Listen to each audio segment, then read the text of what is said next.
things I want to kind of visit with you about tonight, first of all, is the Roger remarks and the public relations activity report.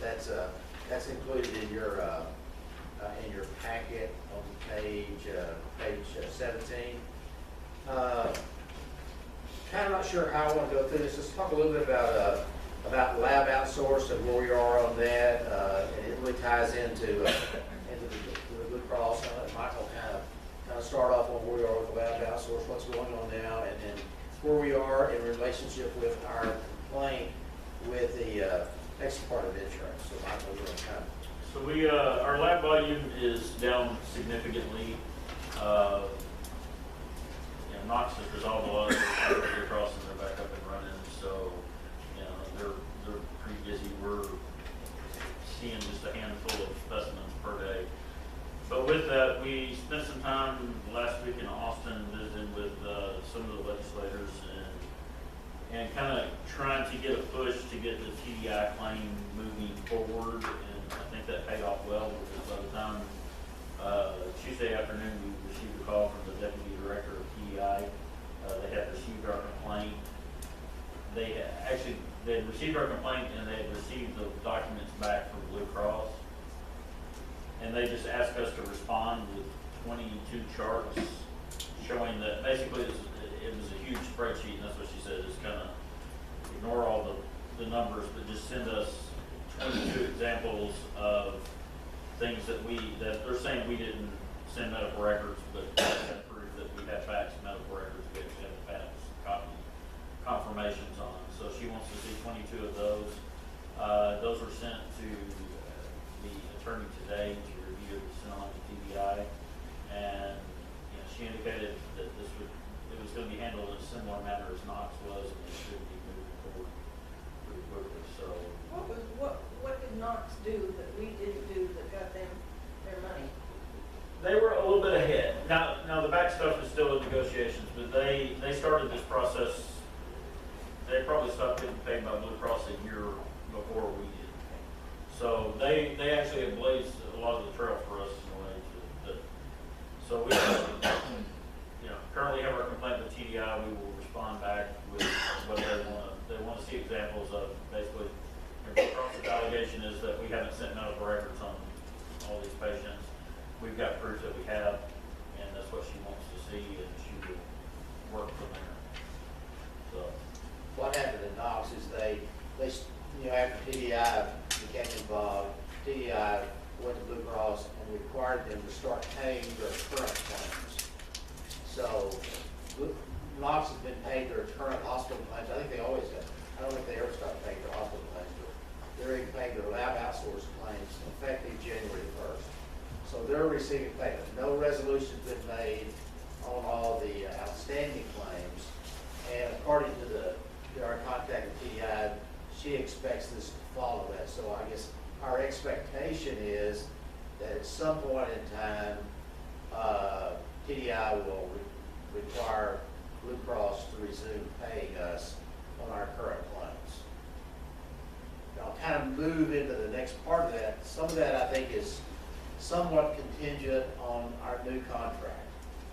Blue Cross did present us with a contract on December the 18th. December the 18th. no, it was 24. 24. Yeah. That's right. Christmas Eve. Yeah. 10:58 that night. Or anyway, and we got that. We have a consultant, Jim McCoy, who is working with us on that. We have submitted one counter proposal, which we presented our first counter proposal, which we excluded lab from that and said that we just like to negotiate everything except lab with you. Blue Cross sent that back to us and said no, we're going to include it all at one time. So we have, I believe it went to them today. It was prepared today. I think it went to Blue Cross today. A counter proposal which includes a proposal on lab outsource.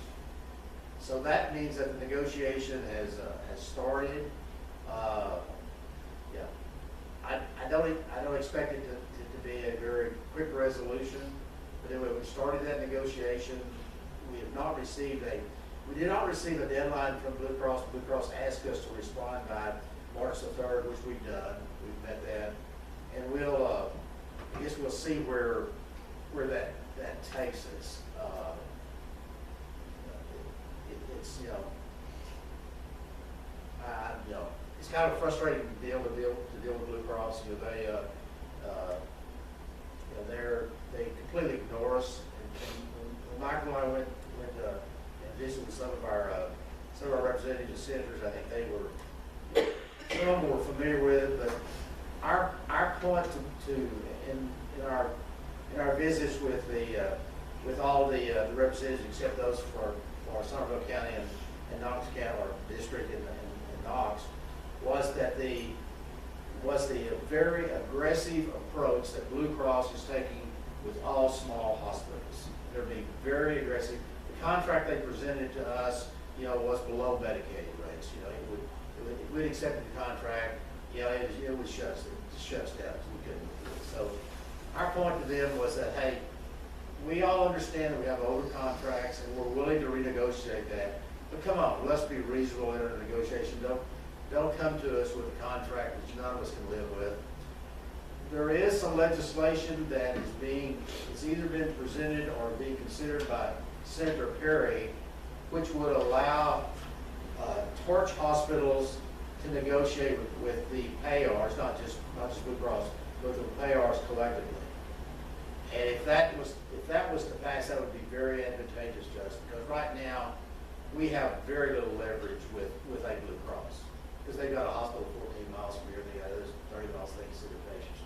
So but anyway, I think it was encouraging to hear from the elected officials that they were listening to what we had to say on it, and apparently, as Michael said, it made a difference, because we got a call from DDI, you know, within a couple of days after our visit. So that's kind of where we are with we're continuing to move forward. We're continuing to accept samples on our from MMP. Some of our other payors continue to pay us, and we're still making money on it.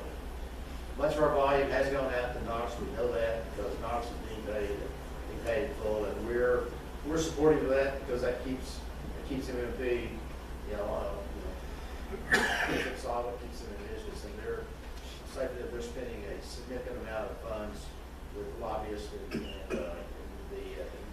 attorneys depth of an issue and job. Kind of questions about anything, I guess, related to lab outsource, Blue Cross payment, or the contract negotiation? Did the volumes gone down?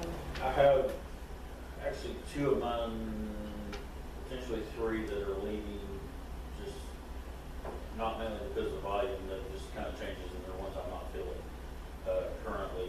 Now, that's the anticipation. The thing is it can come back pretty soon, but that's kind of what we're doing currently to offset some of that. Is I'm not filling those positions. If it ramps back up, then we'll look at filling those at that time. But right now, Do you have reason to believe that the tests that are being diverted to Knox will come back to us once it's resolved? Or could that be a permanent diversion? so I think the volume will increase. And Knox didn't have capability that we do for They the don't, volume. yeah, they don't have near the facility that we do to be able to generate. They're much smaller than that. So Where are they? it's kind of between Abilene and Wichita Falls, I would say, out there in the middle of, if you stick your finger right in between the middle of those two, in the middle of nowhere. You know where Mundy? They're not far from Mundy. It's kind of out there. I think it's an hour and a half each way to Abilene or kind of Wichita Falls. So they're out in the middle of.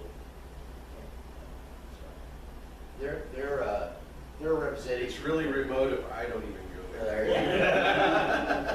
We met with their representative, and he was very, very familiar with what was going on there. He was very receptive, and has been very active in the legislative process.